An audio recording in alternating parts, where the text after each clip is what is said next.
देखिएगा, prove that root 5 is irrational.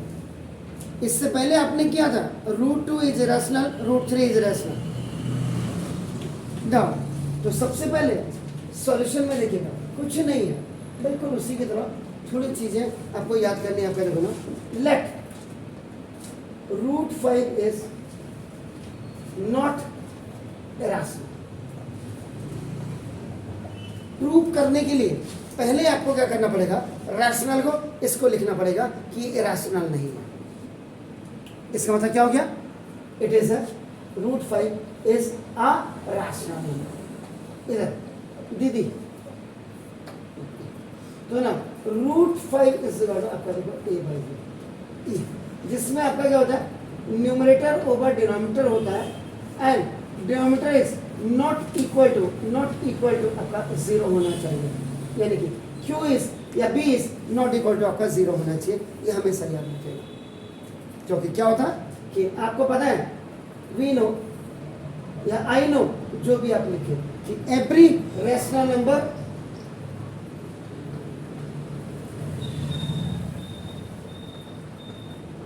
Can be return in the form of, वो मैंने पहले लिख दिया। आपका देखो ए बाई बी की फॉर्मेट होनी चाहिए, इसमें याद रखिएगा। वह A and B both are integers, ये आपके इंटीजर्स होने चाहिए। B is not equal to 0, जो मैंने वहां denominator is not equal to 0 कर दिया था, क्योंकि रैशनल एक्सप्रेशन का मतलब ही आपका जिसमें न्यूमरेटर और डिनोमिनेटर दोनों हो। तो देखो ये हो गया आपका, देखो ये ऊपर जाएगा, देखिए ना, root 5 B is equal to A, इसका आपका बाय क्रॉस मल्टीप्लिकेशन आप करेंगे। Is it clear? अब आपका देखो, our first priority is to remove the root from left hand side, so it will be only possible when you do the squaring of both sides.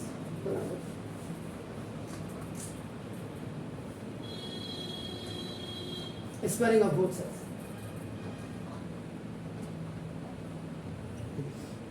तो ये आपका root 5 का square का means complete 5, B square is equal to A square. अगर थोड़ा सा आपको अगर याद होगा, कल हमने जाते जाते एक सवाल आपका किया था कि P is a prime number and A is a positive integer, तो such that P divides A square, then it necessary that P will divide A also.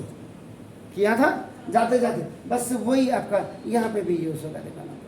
इसका मतलब क्या होगा, दैट इज आपका A स्क्वायर इज डिविजिबल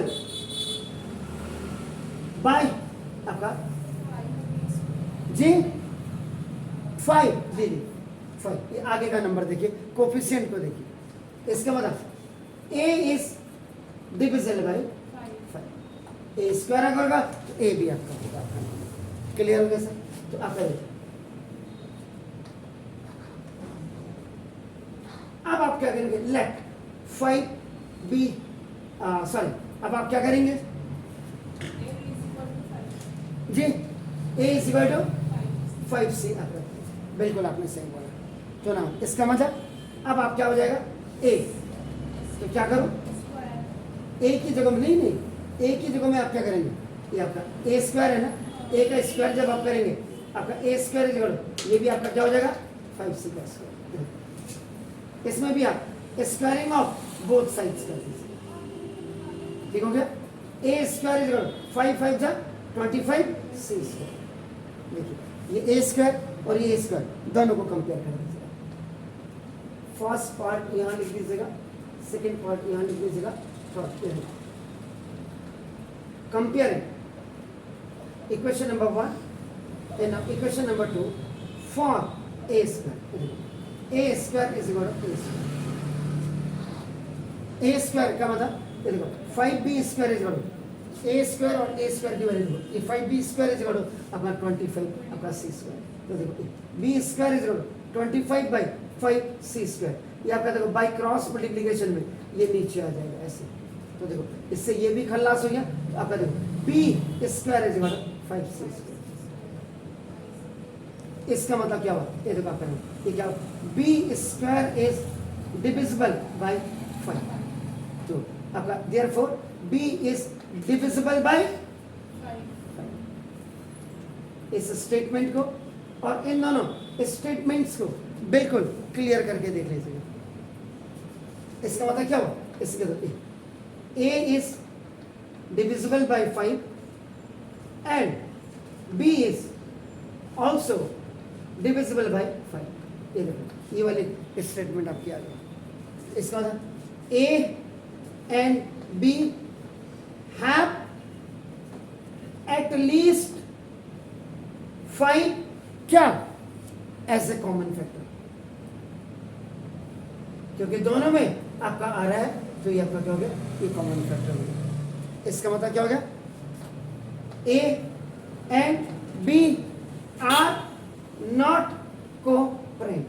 आपका ये आपका क्या है? ये co-prime नहीं होंगे आपका राजा. इसका मतलब a by b is not a, so इसका मतलब वो क्या हो गया? √5 या a by b is not a rational. ठीक है, बोलो रैशनल नंबर. जब a by b rational number होगा इसका मतलब क्या होगा?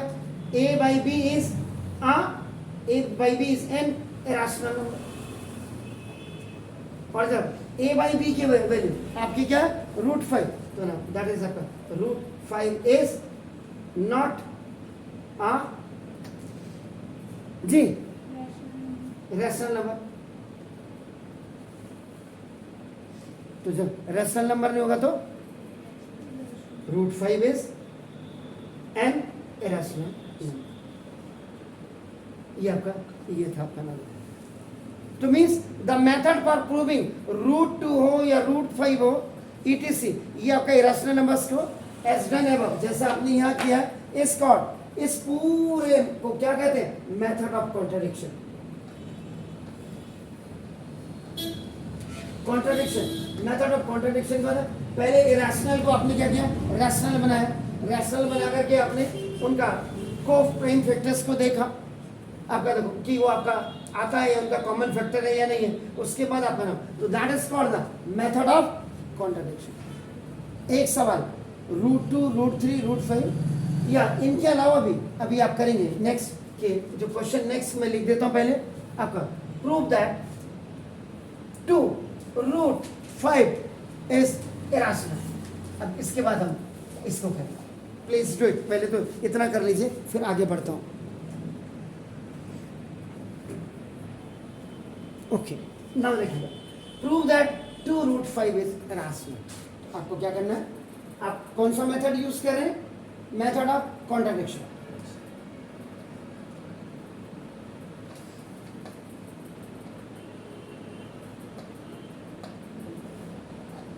ये सॉल्यूशन नंबर 2 आपका नाम देखो. दिस क्या लिखा हुआ है?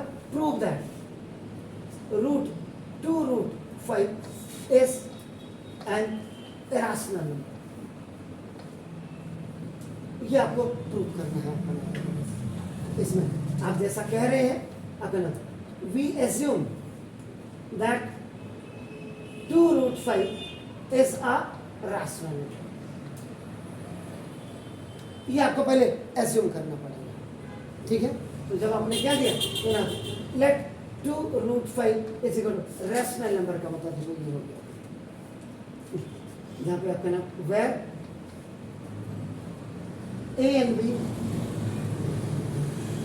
both are integers and denominator must not be equal to 0. यानी कि b आपका ये स्टेटमेंट इतना तो आपको टाइप करके लिखना ही पड़ेगा अगर आपको अच्छे मार्क्स चाहिए. जी, where a and b are integer. Integer कितने टाइप्स के होते हैं? 3 टाइप्स के. नेगेटिव इंटीजर, जीरो इंटीजर और positive integer. Is it clear? अब आप करें ये हो गया. तो देखो यहाँ पे सिर्फ आप √5 को छोड़ देंगे. ये 2 आपका क्या होगा? a बाई ये 2 भी चलेगा बाई क्रॉस मल्टीप्लिकेशन. ठीक है, तो देखो यहाँ पे a इज एन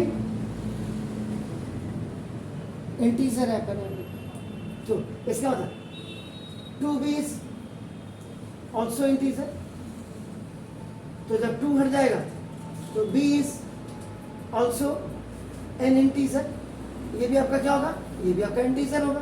ये तो आपको बिल्कुल क्लियर पता लग रहा होगा, ठीक हो गया। इसका मतलब and 2b is not equal to 0, इसका मतलब therefore b is not equal to 0। भाई पूरी चीजें क्लियर लिखनी होती है इनमें, ये चैप्टर थोड़ा सा लिखने वाला भी है। इज क्लियर हो गया? चलो a बाई 2b, अब आपका ये क्या हो गया, एस क्या है, राशनल a, इसका मतलब a by b is also, भाई जब a बाई 2b है, a बाई b भी आपका क्या होगा, राशनल है, ठीक है। इसका मतलब जब ये हो गया, देखो इधर वाला हो गया, इधर वाला हो गया, तो देखो इसका मतलब √5 इज राशनल नंबर। लेकिन आप क्या कर रहे हैं, मेथड ऑफ कॉन्ट्रडिक्शन, बट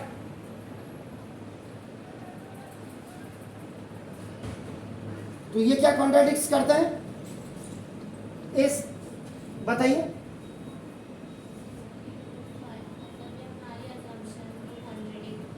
जी कि the fact that √5 is irrational, भाई ये आपका यही तो है कॉन्ट्रडिक्शन, मतलब इरेशनल है, तो इसका मतलब तो therefore 2√5 is also an irrational. Clear हो गया?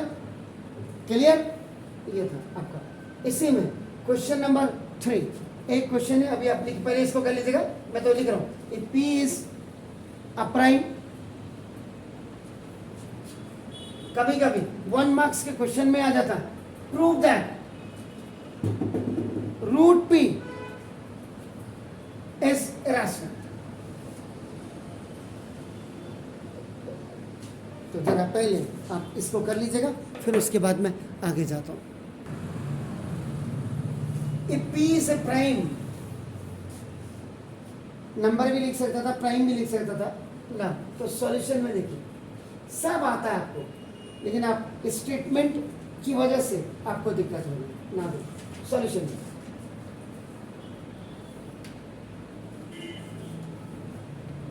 every prime number is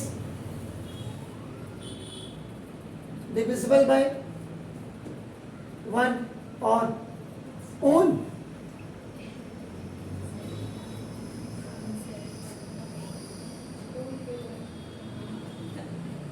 or itself। अंग्रेजी की भी ज़्यादा टांग नहीं तोड़नी चाहिए। आपका 2 is the smallest even prime number। कई मूर्ख 1 भी ले लेते हैं, 1 खाली ऑड नंबर होता है, याद रखिए। The least odd prime number is 3, बस उसके बाद 5, 7, 11, 13, 17। What are these?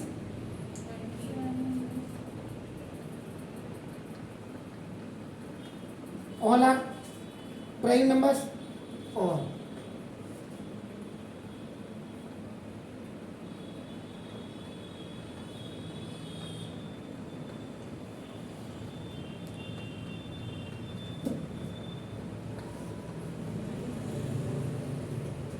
जी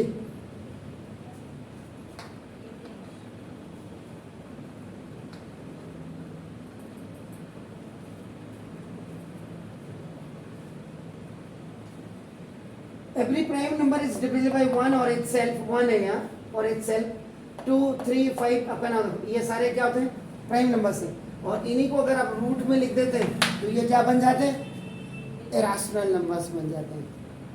आ गया समझ में? तो इसका मतलब क्या हो गया, 10 P is a prime and √P is an irrational। आ गया? बस इतना ही आपका आंसर आपको आना, 1 मार्क्स। Is it clear?